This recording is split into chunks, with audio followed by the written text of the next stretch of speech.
Galera, eu tô aqui no canal do Caio aqui. Nós vamos fazer um bike check da bicicleta nova dele. E vamos ver como é que tá a bicicleta nova dele agora, hein? Aqui tem um guidão Viper. Guidão vai como ele vinha GTU de cabeça virada. GTU, ao contrário. É. Aqui temos o punho TSW. Do TSW, punho Novo. novinho. Freio Shimano. Essa aí, brake. E-brake, malado.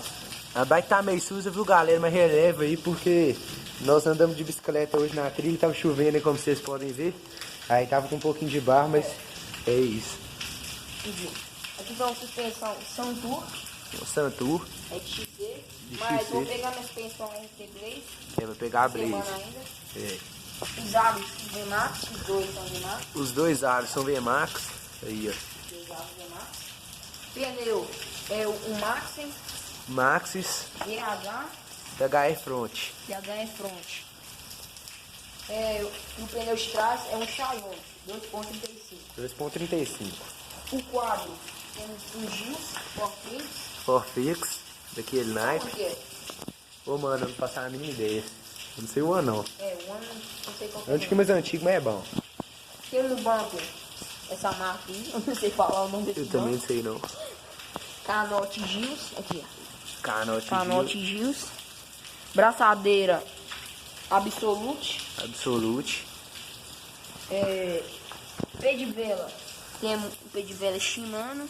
Shimanin. Shimano. Coroa. Coroa TSW. TSW. Pedal Neco. Neco. Corrente não sei. Câmbio Shimano Altos dos antigos. Mais certo. É bom, é bom. Catraca Shimano. Relação Shimano. Quer dizer, relação Shimano. Cubo é um GTS. De trás um GTS. Tá, deu pra ver aí. Os dois são GTS. Os dois. O que mais?